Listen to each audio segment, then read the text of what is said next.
기도드리겠습니다. 은혜와 평강의 하나님 아버지, 세상에서 죄악과 더불어 살면서 믿음의 생기를 잃어버린 저희를 하늘의 평화를 맛보며 예배할 수 있도록 인도하신 은혜를 감사드립니다.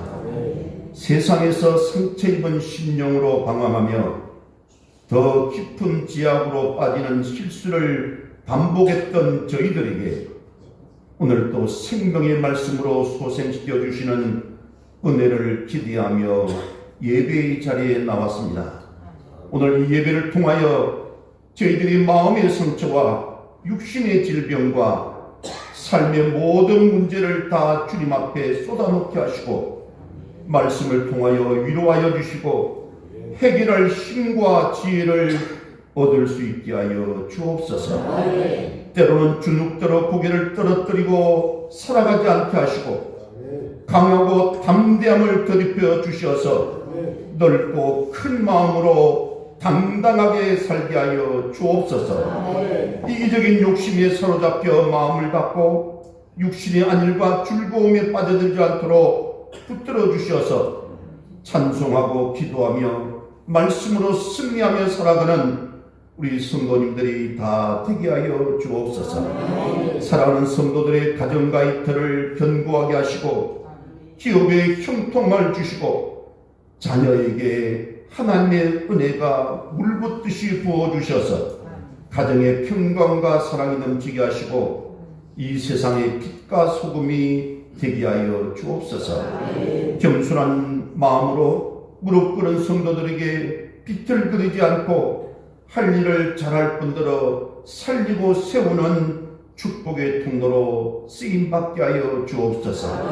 오늘 이 자리에 사랑하는 어머니를 잃고 가슴 아픈 마음을 가지고 이 자리에 참석한 우리 사랑하는 성도도 있습니다. 주님 긍휼히 여겨주시고 위로하여 주시고 어머니를 잃은 슬픔보다 저 천국에서 다시 만날 그날을 사모하며 강한 믿음으로 살아갈 수 있도록 주님 도와주시기를 원합니다. 그리고 오랜만에 교회에 나와서 하나님께 예배드리는 우리 사랑하는 성도님도 있습니다. 주님 붙들어 주시고 주님 뜻 가운데서 소생할 힘과 능력과 믿음을 허락하여 주시옵소서. 감사드리옵고 예수님 이름으로 기도드리옵나이다. 아멘. 아멘. 할렐루야. 아멘. 주 안에서 다들 평안하셨습니까? 아멘. 날씨가 매우 쌀쌀하고 춥습니다. 추운 날씨에 건강 유의하시고 오늘 또 주님과 함께 동행하시고 주님의 보호하심과 인도하심을 받는 거룩하고 복된 주일 되시기를 주님 이름으로 축원합니다. 아멘. 자, 우리 옆에 있는 분들은 인사하고 넘어갑니다. 오늘 샬롬, 주님께서 우리와 함께 하십니다라고 인사합니다. 시작. 샬롬, 주님께서 우리와 함께 하십니다. 아멘. 아멘. 네, 우리 옆에 있는 분들 축복합니다. 자, 손을 내밀고 마음을 담아서 사랑합니다, 축복합니다. 시작. 사랑합니다, 축복합니다. 아멘. 네. 예. 우리 여러분 오랜만에 오신 분들이 몇 분 계세요. 제가 소개 좀 하고 넘어갈게요. 우리 그동안 신앙의 방학을 이렇게 있다가 오늘 이렇게 정말 반가운 모습으로 이 자리에 오신 분이 계십니다. 여러분 너무나 아끼고 사랑하는 우리 정숙자 권사님 환영합시다. 박수 한번. 한번 일어나 보세요. 왜 부끄러워요? 제가 교회 안 나와서 숙자씨라고 불렀어요. 근데 오늘 이렇게 오셔서 너무 좋고요. 오늘 참 정말 기다리던 분이 오셨어요. 우리 정말 사랑하는 어머니를 잃고 참으로 안타까운 마음이셨겠지만 오늘 이 자리에 정말 그렇게 기도했는데 이제 나타나셨어요. 여러분 우리 교회의 맥가이버 아시죠? 예, 우리 신현정 우리 성도님 여러분 이 자리에서 뜨겁게 환영해 주십시오. 예, 환영합니다.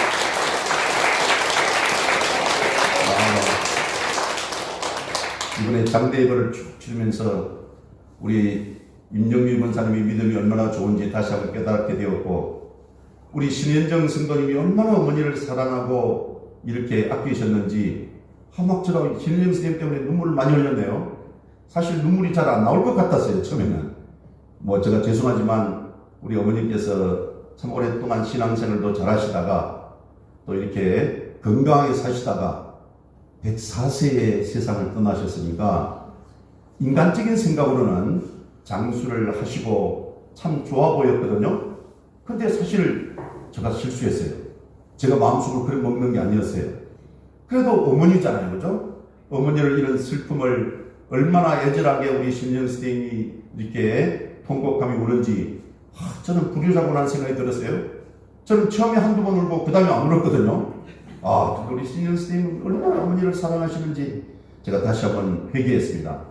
여러분이 살아있는 동안 제가 지난주에 인생의 겨울이 오기 전에 우리 사랑하는 사람들을 만나자, 사랑하는 사람들에게 우리 생명의 복음을 전하자.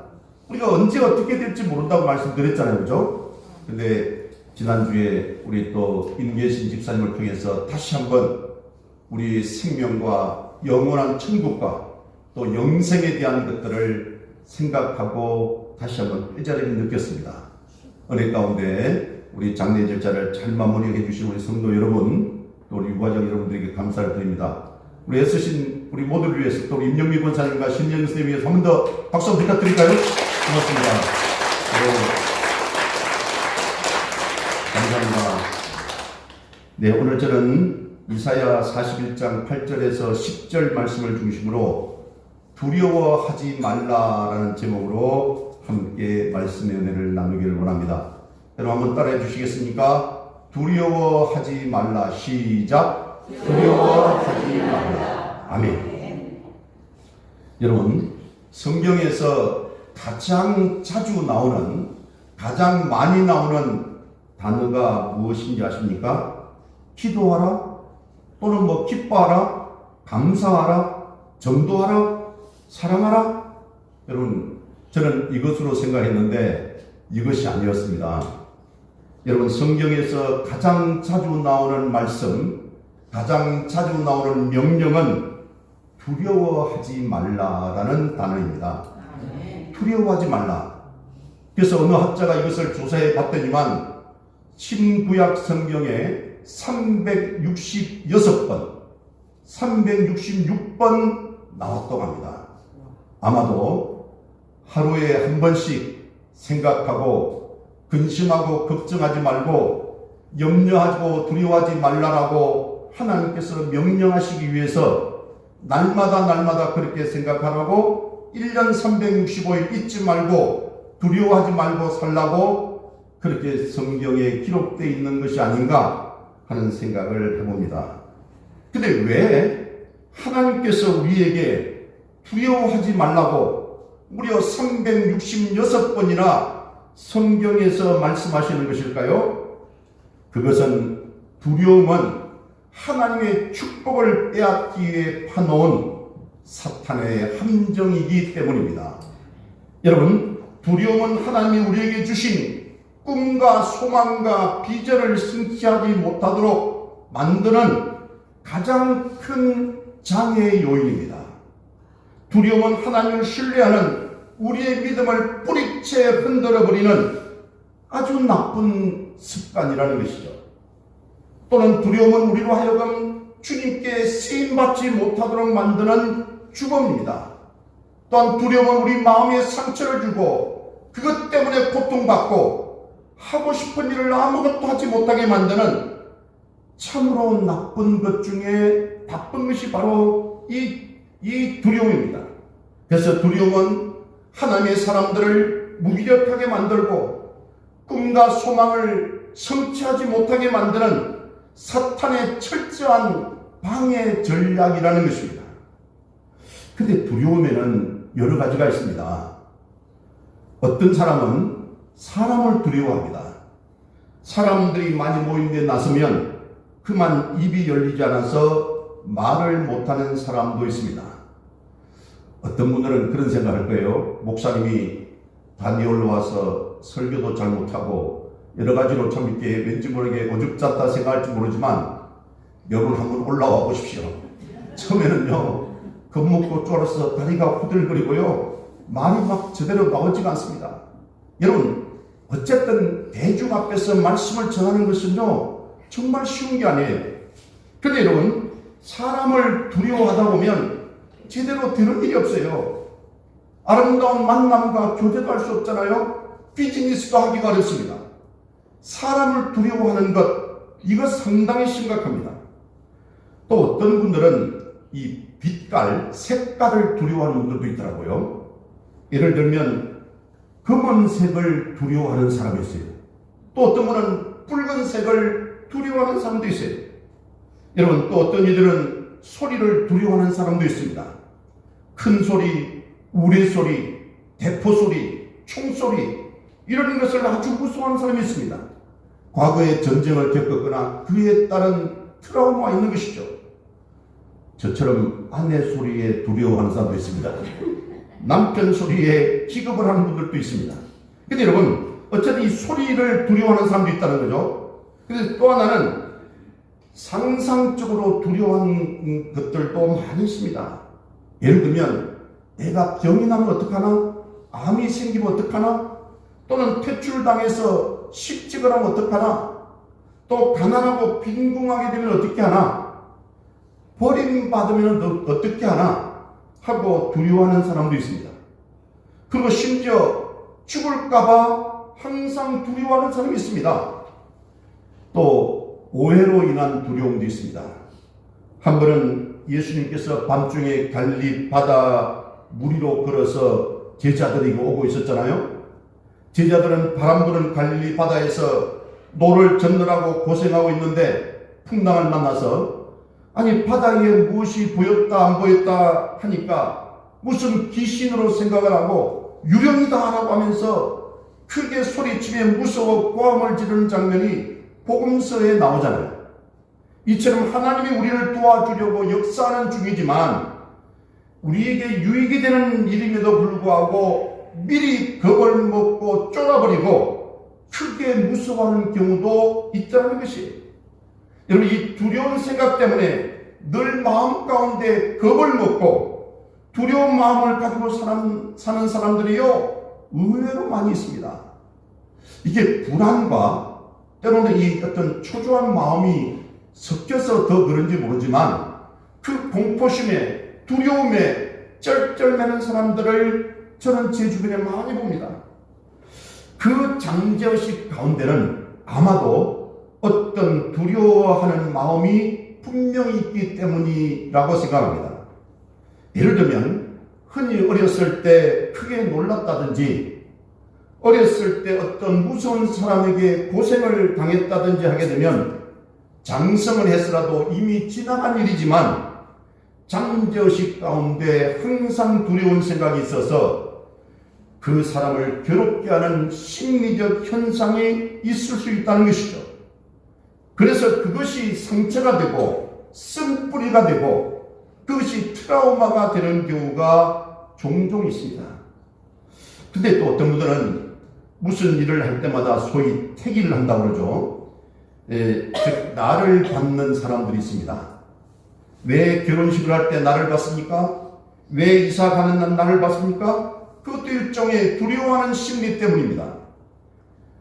기란 날도 있고 불기란 날도 있다고 믿으며 불기란 날 결혼식을 하거나 손 타는 날 이사를 하면은 잘못될까 봐서 미리 두려워하는 것입니다. 근데 제가 예전에 미국에 갔더니만 호텔에 13층이 없더라고요. 엘리베이터에 13층이 없어요. 그래서 이게 뭐냐 했더니 기독교적인 미신이라는 거예요. 여러분, 13이라는 숫자는 가론 유다의 숫자입니다. 여러분, 그래서 우리가 13일의 금요일이라는 공포영화도 있었잖아요. 이 13일에 대해서 13이라는 숫자에 대해서 상당히 두려워합니다. 그러니까 금요일에 가론 유다가 예수님을 배신했잖아요. 다시 말하면 이 13이라는 숫자에 대해서 굉장한 공포를 미국 사람들이 가지고 있습니다. 우리나라에도 호텔이나 병원에 가보면 4층이나 4, 5실을 쓰지 않고 3층 다음에 5층 또는 F층이라고 그렇게 쓰는 경우가 많이 있잖아요. 이거 왜 그렇습니까? 한국 사람은 사라는 이 숫자는 죽을 사자와 통한다고 생각을 하기 때문에 그것이 기분 나쁘고 두렵다는 것이, 이런 미신에 사로잡혀서 두려움 가운데 사는 사람이 얼마나 많은지 모릅니다. 사탄은 우리 마음에 두려움을 확산을 시켜서 사탄 자신을 섬기게 만듭니다. 이렇게 우리 마음 가운데 두려움이 있으니까 자연의 행복이 없습니다. 만족이 없습니다. 기쁨이 없습니다. 여러분, 고양이 앞에 쥐를 보신 적이 있습니까? 쥐는 본래 뒷다리가 길어서 굉장히 빨리 달려갈 수 있습니다. 고양이가 뒤따를 수 없을 정도로 빠릅니다. 근데 이 쥐가요, 고양이 소리가 나면 빨리 달아납니까? 안 그렇습니다. 얼마든지 빨리 도망갈 수 있는데 그 이 도망을 가면 고양이한테 잡혀 이렇게 먹히지 않겠는데 이 쥐가 겁을 먹고 달아나거나 도망을 가지 못해. 고양이를 본 쥐는 부들부들 떨면서 맥을 못 쓰고 기어갑니다. 두려워서 그래요. 그래서 쥐는 고양이에게 잡혀서 먹히는 것입니다. 왜 그렇게 됩니까? 이 쥐가 고양이를 보면 잡히기 전에 두려움에 쌓여서 신경이 마비되고 근육이 제대로 움직이지 않는다고 합니다. 그래서 움직이지 못하게 되기 때문에 결국은 고양이에게 쥐가 잡혀버리는 것이, 쥐만 그런 것이 아닙니다. 우리 사람도 그래요. 사람의 마음속에 두려움이 있으면 볼 것을 바로 못 보고 생각도 바로 못하고 말도 바로 못하고 신경이 마비되고 근육이 마비되어서 활동을 제대로 할 수 없게 되는 것입니다. 지난번에 TV 보니까 서커스단에서 줄을 타는 사람이 줄을 잘 타다가도 아래를 잠깐 내려다 보는 순간 두려운 생각이 들게 되면 그 순간에 줄에서 그냥 떨어져 버린다고 합니다. 군인이 전장에 나가서 전투를 하게 되면 잘 하다가도 갑자기 공포가 다가오고 두려운 마음이 생기면 패전하고 마는 것입니다. 이처럼 두려운 마음이 주는 영향은 대단히 큽니다. 병이 나서 치료받는 사람도 그 병에 대해서 겁을 먹고 두려운 생각이 들어서 내가 이 병 때문에 죽지 않나 하는 생각을 하게 되면 다시 일어나기가 매우 어렵다는 것이, 제2차 세계대전 때 미군들이 죽은 숫자가 약 30만 명이 죽었다고 합니다. 많이 죽었죠. 제2차 세계대전 제가 한 5년 정도 한 것으로 제가 대충 기억하는데, 그 5년 동안에 전 세계에서 독일군하고도 싸우고 이탈리아 군들하고도 싸우고 일본 군들하고 싸웠던 그 연합군 미군들의 사망 숫자가 30명 있는데, 여러분 그 숫자보다 훨씬 많은 약 300만 명의 사람들이 자기 자녀를 전쟁터에 보내놓고 마음 졸이고 겁먹고 두려워하다가 심장병으로 죽은 사람이 300만 명이 넘는다고 합니다. 전쟁터에 나가서 총에 맞아 죽은 사람보다 두려워서 죽은 사람이 훨씬 더 많다는 것이, 그래서 많은 사람들이 병들어 죽지만은 두려워서 죽는 경우가 더 많다는 것이, 제가 또 제 이야기 잠깐만 좀 하면, 제가 어제 제 매형이 1차 항암 치료를 하러 이제 제주도에서 올라왔는데 제가 병원에 오후에 늦게 갔습니다. 근데 저는 이 매형이요, 의지가 대단하더라고요. 여러분, 항암 치료를 안 하는 사람이 항암 치료를 하면 온몸이 힘이 빠지고 고통스럽고 얼마나 속이 메스껍고 아주 그런 경우 많다고 하는데, 제 매형을 보니까 내가 물어봤어요. 두렵지 않으세요? 힘들지 않으세요? 그랬더니 아니 무슨 말이냐고, 내가 살기 위해서 항암 치료를 받고 내가 살아야 되는데 뭐가 두렵냐고. 제가 깜짝 놀랐습니다. 제가 잘 모르긴 하지만 하나님의 일을 어떻게 알겠습니까마는 제 내용의 그 의지가, 두려워하지 않고 담대한 그 의지가 저는 그분을 살릴 수 있겠다는 생각이 들었습니다. 왜냐하면 우리가 때로는 그 병 때문에 죽는 것보다도 낙심하고 절망해서 죽는 경우가 훨씬 더 많다니까요. 여러분, 이런 이야기가 있습니다. 전에 스페인 왕 가운데 페르난디 5세라는 왕이 있었습니다. 이 왕이 어떤 점쟁이에게 왕께서는 마드리갈이라고 하는 곳에는 아예 가지 마세요. 그 마드리갈에서 왕께서 장차 죽을 것입니다라는 그런 예언 아닌 예언을 듣습니다. 근데 거기에 왕의 별장이 있었어요. 그래서 왕은 두려워서 좋은 별장을 지어놓고도 21년 동안 한 번도 가지 않았다고 합니다. 그러다가 한 번은 스페인 지방을 여행하다가 어느 조그마한 촌락에서 하룻밤을 지내게 되었는데 거기서 몽사를 앓게 되었다는 것이에요. 왕은 신하에게 이 지방의 이름이, 동네 이름이 무엇이냐고 물었습니다. 옆에 있던 신하가 폐하, 이곳 이름은 마드갈레입니다 라고 대답했습니다. 여러분, 마드갈레하고 여러분 이 마드리갈은 발음은 비슷하지만 완전히 다르잖아요. 사실은 마드리갈이 아니고 마드갈레라고 하는 비슷한 이름일 뿐입니다. 근데 이 말을 들은 왕은 아이고 나는 이제 죽었구나 하면서 며칠을 못 가더니 결국은 죽었다고 합니다. 병이 왕을 죽인 것이 아니라 두려움이 왕을 죽인 것이에요. 두려움이 우리에게 미치는 영향이 얼마나 큰지 모릅니다. 제 어머니가 비슷한 이야기를 했어요. 제 어머니가 어디서 점쟁이한테 옛날에 듣고 왔는지 나이 75살에 죽는다고 하면서 벌써 죽음을 70세부터 준비를 하시더라고요. 저는 예수를 철저히 믿기 때문에 그 점쟁이 말은 완전히 쉽게 말하면 거짓말이고 협박이고 공갈이고 믿을 게 못 된다고 이야기하면서 전혀 걱정하지 말아라라고 말씀드렸는데 제 어머니는 90세까지 사시다가 가셨습니다. 여러분, 엉뚱한 이야기를 하는 그 사람들 때문에 우리 어머니는 어쩌면 제가 그렇게 말리고 본인을 그렇게 확신 안 했다면 75세에 죽었을는지도 모릅니다. 여러분, 우리의 그 마음이, 우리의 믿음이 그래서 중요하다는 것이, 두려움이 우리에게 미치는 영향이 얼마나 큰지 모릅니다.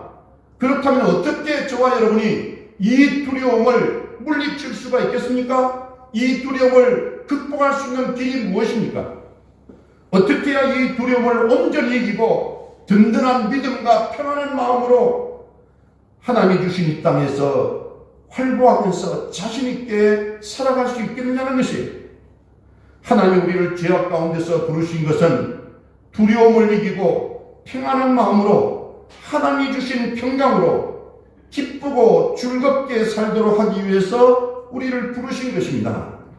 그런데 신앙생활을 한다고 하면서도 아직도 이 두려움, 이 쓸데없는 생각 때문에 축복을 받지 못하는 사람들이 있다면 우리는 문제가 있다는 것이죠. 그래서 우리는 어떻게 두려움을 극복할 수 있을 것인지를 잠깐 생각해 보기를 원합니다. 첫 번째는 하나님이 나의 하나님이심을 믿음으로써 두려움을 극복할 수 있습니다. 하나님이 나의 하나님이심을 믿어야 된다는 것이에요. 창세기 15장 1절에 그 말씀이 있는데요. 한번 읽어보고 오겠습니다. 창세기 15장 1절 나왔죠? 같이 한번 읽어봅니다. 시작. 이후에 여호와의 말씀이 한 사람이 아브라함에게 임하여 이르시되 아브라함아 두려워하지 말라. 나는 내 방패요 너희 지극히 큰 상급이니라. 아멘. 하나님이 방패가 되어주시기 때문에 걱정하지 말고 두려워하지 말라는 것이, 아무리 위험한 곳에 서 있다고 할지라도 하나님이 나의 편이 되어주시고 내가 하나님 편이 되어진다면 천군과 천사가 우리 편이 된다는 사실을 믿으시고 하나님께서 모든 문제를 해결해 주시는 줄로 믿으시기 바랍니다. 그러면 두려워할 필요가 없는 것이에요. 우리 마음이 믿음으로 충만하면 두려움은 자연히 물러가는 것입니다. 여러분, 어둠은 뭘로 우리를 이길 수 있습니까? 빛으로 이길 수 있습니다. 그 두려움을 물리치는 것은 우리의 믿음이 빛이 되는 것이에요. 여러분, 시편 27편 1절에도 이런 말씀이 있나 한번 읽어보겠습니다. 시편 27편 1절, 자 시작. 여호와는 나의 빛이요 나의 구원이시니 내가 누구를 두려워하리요. 여호와는 내 생명의 능력이시니 내가 누구를 무서워하리요. 아멘. 하나님은 나의 빛이에요. 어둠을 물리치는 것이에요. 하나님은 나를 구원해 주시는 분이세요. 그러면 우리가 누구를 두려워하는데 하나님보다 더 무서운 사람이 이 지구상에 누가 있어요? 그래서 하나님은 내 생명의 능력이시기 때문에 우리는 두려워할 필요가 없다고 이야기하는 것입니다. 이것이 신앙인 것이에요. 기독교 청년운동을 시작한 미국의 롤링 박사는 아침에 잠에서 깨면 맨 먼저 나는 믿습니다, 나는 믿습니다, 나는 믿습니다 하고 3번을 꼭 그렇게 반복을 했다고 합니다. 물론 그 뜻은 나는 하나님을 믿습니다라는 말입니다. 그의 목적은 그의 마음속 잠재의식에까지 믿음으로 충만케 하기 위한 것이었죠. 여러분도 아침에 일어나서 나는 믿습니다, 나는 믿습니다, 나는 믿습니다 라고 한번 여쭤보세요. 제하는 목사님은 이렇게 이 말을 가지고 이렇게 응용했더라고요. 어떻게 하냐 했더니만 나는 하나님을 믿습니다, 나는 예수님을 믿습니다, 나는 성령님을 믿습니다 라고 그렇게 고백한대. 그러니까 세상의 문제, 걱정, 근심, 염려, 두려움 다 사라지게 된다는 것이 용기와 확신을 가지게 되더라는 것입니다. 성경 말씀을 우리가 암송하셔야 됩니다. 시편 23편도 보면요, 참 저는 어떤 때는 위로가 됩니다. 여호와는 나의 목자시니 내게 부족함이 없으리로다. 그가 나를 푸른 풀밭에 누이시며 실만한 물가로 인도하시는도다. 내 영혼을 소생시키시고 자기 이름을 위하여 의의 길로 인도하시는도다. 장로님, 우리 시편 23편도 좀 암송하시고요. 시편 27편 좀 읽었다면 체크해서 한번 읽어보면요, 정말 힘이 됩니다. 여러분, 하나님을 향한 믿음이 솟아나고 마음속의 모든 두려움이 사라지게 될 줄로 믿습니다. 자, 그렇다면 우리 두려운 마음을 극복하는 길 첫 번째는 뭐라고 했습니까? 하나님이 나의 하나님이심을 믿을 때 두려움을 극복할 수 있다는 것이에요. 두 번째는 하나님이 나와 함께 하심을 믿을 때 두려움을 극복할 수 있습니다. 하나님이 나와 함께 동행하는 것을 믿으면 뭐가 두렵겠습니까? 옛날에 호랑이가 여우를 잡아먹으려고 했다고 합니다. 여우가 하는 말이 하나님께서 나를 무짐승의 어른으로 점지해 주셨는데 호랑이 보고 그대가 내 말을 못 믿거든 나를 따라와 보라고 했습니다. 호랑이가 여우를 뒤따라 가보았더니 그 있는 산에 있는 모든 동물들이 다 혼비백산을 치고 도망을 갔습니다. 사실은 여우가 무서워서가 아니라 뒤에 있는 누가 무서웠다고요? 호랑이가 무서운 거예요. 그게 우리가 사자성어로 뭐라고 하는지 압니까? 호가 호위라고 합니다. 호가 호위. 여러분, 좀 전에 시편 27편 1절에 여호와는 나의 빛이요 나의 구원이시니 내가 누구를 두려워하리요? 여호와는 내 생명의 능력이시니 내가 누구를 무서워하리요? 라고 했어요. 여러분의 뒷배경에는 하나님이 함께 하심을 믿으시기 바랍니다. 하나님이 여러분과 함께 계시는 거예요. 그 어떤 것도 두려워할 필요가 없는 것입니다. 당당하게 자신감을 가지고 정면으로 부딪히면 되는 것이. 이스라엘 백성들이 블레셋과의 전투에서 모두 겁먹고 쫄고 두려워서 그렇게 하고 있었습니다. 왜냐하면 그 당시 블레셋 부대가 너무 강하고 숫자도 많았기 때문입니다. 게다가 적장은 체구도 몹시 크지만 그 전투력과 명성이 주변의 모든 강대국들에게도 알려진 무시무시한 장수였어요. 그 장수가 누굽니까? 골리앗이죠. 여러분, 그래서 모두 싸울 생각도 하지 못하고 구덩이에 숨어서 벌벌 떨고 그렇게 겁먹고 있었습니다. 바로 그때 나이도 작고 체구도 작고 전투 경험도 전혀 없는 소년 다윗이 아버지 심부름으로 전쟁터에 왔다가 여호와 하나님의 이름을 모욕을 받는 광경을 보고 격분을 합니다. 그리고 자신이 저 블레셋과 나가서 싸우겠다고 자원을 하죠. 다윗은 단숨에 물맷돌을 던져서 그 적장 골리앗을 무너뜨려버렸습니다. 그러자 온 이스라엘 군대가 힘이 쏟아나서 함성을 지르며 앞으로 나아갔고 그 전쟁에서 대승을 거두었습니다. 여러분, 사실 다윗이 기술이 좋아 이긴 것입니까? 전술이 탁월했기 때문입니까? 힘이 강했기 때문입니까? 아닙니다. 전혀 그렇지 않습니다. 하나님께서 그 다윗의 뒤에서 함께 싸워 주실 것을 다윗은 믿었고 하나님께서 역사해 주셨기 때문에 그 믿음대로 하나님께서 그 골리앗을 다윗으로 하여금 무너뜨리게 쓰러뜨리게 하셨다는 것입니다. 바로 그 하나님께서 말씀하셨습니다. 요한복음 16장 33절에 그 말씀이 있는데요. 우리 다롱님 한번 요한복음 16장 33절에 없습니까? 그럼 제가 읽어드리겠습니다. 여러분 그 요한복음 16장 33절에 보면 너희가 세상에서 환난을 당하나 담대하라. 내가 세상을 이겼노라 라고 했어요. 우리 주님께서 너희들에게 세상에서 고난도 당하고 어려움도 당하고 환난을 당할 수 있다. 그러나 너희들 담대해라. 왜냐하면 내가 세상을 이겼기 때문이다. 그리고 너는 내가 지켜주고 내가 함께하고 내가 인도하기 때문에 걱정하지 말라는 것입니다. 우리에게 환난이 밀려옵니다. 감당하기 힘들 때도 있습니다. 그러나 환난보다 더 크신 하나님이 우리를 대신해서 싸울 것이기 때문에 겁내지 말고 하나님만 믿고 계속 전진하라는 말씀이죠. 여러분 우리가 환난을 맞을 당시에는 다 끝장난 것처럼 느껴질 수 있습니다. 그 환난이 너무 크고 절대적으로 보이기 때문입니다. 우리 자신을 돌아보지만 도무지 이길 힘이 없습니다. 자신도 없습니다. 모든 것이 부족하고 지혜도 부족하고 돈도 없고 끈기도 부족하고 정신력도 부족하고 아무리 생각해봐도 감당할 자신이 없습니다. 그래서 어깨가 내려갑니다.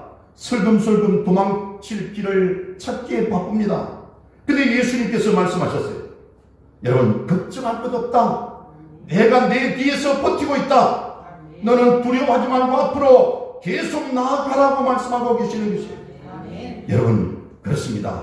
우리가 두려움을 극복하는 길은 우리 하나님이 나와 함께 계심을 믿으시고 그 두려움을 이겨내시기를 바랍니다. 그렇습니다. 두려움을 극복하는 길 두 가지 말씀드렸어요. 하나님 첫 번째 뭐라고요? 하나님이 나의 하나님이심을 믿고 우리가 나아가면 두려움을 극복할 수 있다. 두 번째는 뭐라고요? 하나님이 나와 함께 하심을 믿고 나아가면 극복할 수 있다는 것이. 마지막 세 번째는 하나님이 나를 위해 일하심으로 두려움을 극복할 수 있습니다. 하나님이 나를 위해서 일하는 것이 여러분을 위해서 일하는 것이에요. 여러분 그게 이사야 41장 10절에 그 말씀이 있습니다. 우리 같이 한번 읽어보겠습니다. 자 여러분 제가 늘 이 말씀을 기둥 말씀으로 삼는다고 했잖아요. 자 이사야 41장 10절 합동합니다. 시작. 두려워하지 말라. 내가 너와 함께합니다. 놀라지 말라. 나는 내 하나님이니라. 내가 너를 굳세게 하리라. 참으로 너를 도와주리라. 참으로 나의 의로운 오른손으로 너를 붙들리라. 아멘. 그래서 제가 여러분 힘들고 어려울 때 하나님께 전화하라고 했잖아요. 그죠? 그 전화번호 몇 번이라고요? 한 번 더? 24국에 4110번. 그죠? 24국은 뭐라고요? 이사야고 4110번은 41장 10절이라고 했죠. 그래서 저는 정말 이 전화를 수도 없이 드립니다. 그죠? 하나님에게 늘 전화 드리는 거예요. 두려워하지 말라. 내가 너와 함께 함이니라. 놀라지 말라. 나는 내 하나님이 됨이라. 내가 너를 굳세게 하리라. 참으로 나의 의로운 오른손으로 너를 붙들리라고 했어요. 여기 하나님이 약속하십니다. 내가 너를 굳세게 하리라고 했어요. 그리고 참으로 너를 도와주리라고 그렇게 약속하십니다. 나아가 참으로 나의 의로운 오른손으로 너를 붙들리라고 하세요. 하나님께서는 연약한 우리를 너무나 잘 알고 계시고 굳세게 강하게 무장시켜 주시는 것입니다. 우리 힘으로 부족할 때 우리 주님께서 친히 도와주시는 것이에요. 그래서 우리가 넘어질까봐 오른손으로 꼭 붙들어주는 것이에요. 어린아이가 그런 말을 들을 때 아빠나 엄마나 또는 할아버지가 할머니가 그 아이의 손을 잡고 같이 아장아장 걷잖아요. 그 아이가 넘어질 것 같은데도 팔을 약간만 당겨주면 그 아이가 넘어지지 않고 중심을 잡고 걸어가잖아요. 우리 하나님은 우리가 부족할 때, 우리가 연약할 때, 우리가 할 수 없을 때 의로운 오른손으로 붙들어 주시고 여러분을 도와주시는 줄로 믿습니다. 네. 민수기에 보면 이스라엘 백성이 모세의 인도를 따라 애굽 땅에서 나와 여러 해 수고를 하면서 광야를 다 지나서 이제 약속한 젖과 꿀이 흐르는 가나안 땅이 눈앞에 다다랐습니다. 그래서 여기서 진경만 하면 이제는 가나안 땅이에요. 여러분, 그게 가데스 바네아라는 그 땅에 도착했잖아요. 모세는 이제 젖과 꿀이 흐르는 가나안 땅을 점령하기 위해서 그 준비 중의 하나로 12지파에서 한 사람씩 대표를 뽑아서 하나님이 주시기로 약속한 젖과 꿀이 흐르는 가나안 땅을 정탐하러 보냅니다.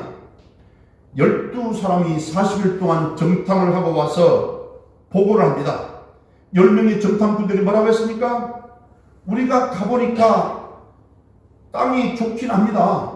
근데 거기에 사는 아낙 자손은 키가 엄청나게 크고요.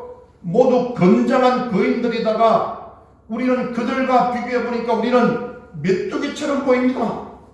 그러니 아무리 땅이 좋다고 하고 하나님이 약속했다고 할지라도 메뚜기 같은 우리가 어떻게 그 땅을 점령할 수 있겠습니까? 라고 하면서 그들이 낙심하게 합니다. 두려움을 심는 말을 들은 이스라엘 백성들도 두려움이 전염이 잘 되거든요. 두려움이 전염되어서 지도자 모세를 원망하고 통곡하면서 애굽으로 돌아가자고 울부짖었습니다. 그래서 결국 광야에서 40년 동안 방황하다가 그렇게 두려워하던 사람들은 다 죽어버리고 10명의 정탐꾼은 그 자리에서 하나님이 진노하셔서 즉사시켜버리죠.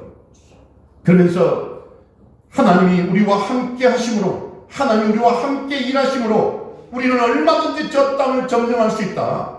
저들은 우리들이 밥이다, 우리들이 먹이다라고 두려워하지 않던 누굽니까? 여호수아와 누구요? 갈렙. 이 두 사람들은 죽지 않고 다음 세대들을, 이 사람들을 이끌고 가나안 땅을 정복하게 되잖아요. 이스라엘 백성들은 하나님이 지금 그들을 위해 일하고 계신다는 것을 잊어버리고 있었습니다. 나 혼자 있다는 거 생각하는 것이에요.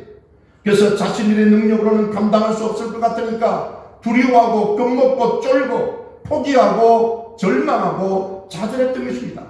반면에 여호수아와 갈렙은 어땠습니까? 비록 자신들은 연약하고 부족해도 하나님께서 함께 하시고 하나님께서 도와주시고 하나님이 일하심으로 인해서 택한 백성들을 무너지지 않게 하시고 싸워서 승리하게 하시고 하나님이 약속하셨으니까 저 젖과 꿀이 흐르는 가나안 땅을 점령하게 해주실 것이라고 의심치 않았다는 것이에요. 그래서 그들은 대적을 몰아내고 젖과 꿀이 흐르는 땅을 취하자고 사람들을 설득했고 결국 그 가나안 땅을 이 여호수아와 갈렙이 결국은 점령하고 차지했지 않습니까? 오늘 하나님은 저와 여러분 우리를 향해서도 두려워하지 말라, 놀라지 말라고 말씀하고 계세요. 여러분, 세상 일이 힘들고 어렵습니다. 저도 때로는 밀려오는 여러 가지 힘들 때문에, 여러 문제 때문에 힘들고 어렵고 고통스러울 때도 있습니다. 때로는 두려울 때도 있고 포기하고 싶을 때도 있습니다. 여러분, 하나님 저에게도 그렇게 말씀하세요. 두려워하지 말라, 놀라지 말라. 내가 너와 함께함이니라. 내가 너를 도와주리라. 참으로 의로운 오른손으로 너를 붙들리라. 이 말씀이 저에게만 주시는 말씀이 아니라 저와 여러분 모두에게 주시는 말씀으로 받아들이시기를 바랍니다. 그렇습니다. 우리 하나님은 두려움을 극복하는 길을 오늘 세 가지를 말씀해 주셨습니다. 하나는 하나님이 나의 하나님심을 믿음으로 두려움을 극복할 수 있다고 했어요. 두 번째는 뭐라고요? 하나님이 나와 함께 하심을 믿음으로 두려움을 극복할 수 있다고 했어요. 또한 세 번째는 하나님이 나를 위해 일하심을 믿음으로 두려움을 극복할 수 있는 것입니다. 여러분, 여러분의 두려움을, 여러분의 삶의 문제를, 여러분의 마음의 상처와 육신의 질병을 지금 주님 앞에 다 내려놓으시고 강하고 담대한 믿음으로 무장하셔서 승리하시기를 주님 이름으로 축원합니다. 아멘. 기도하십니다. 좋으신 하나님 참으로 감사합니다. 힘들고 어려운 이 세상 살면서 때로는 두려워하고 걱정하고 근심하고 잠 못 이루고 힘들었습니다. 들어보신 오늘 주신 말씀을 통해서 하나님이 나의 하나님을 믿고 하나님이 나와 함께 하심을 믿고 하나님이 나를 위해 일하심을 믿음으로 두려움을 극복할 수 있다고 말씀하셨습니다. 그 말씀 믿고 그 믿음으로 담대한 믿음으로 나아가기를 원하오니 주님의 사랑하는 성도를 붙잡아 주시고 저들의 삶의 현장에서 주님께서 역사하심으로 저들이 두려움을 극복하고 범사에 승리하는 삶을 살아가는 승리자가 되게 하여 주옵소서. 예수님 이름으로 기도드리옵나이다. 아멘.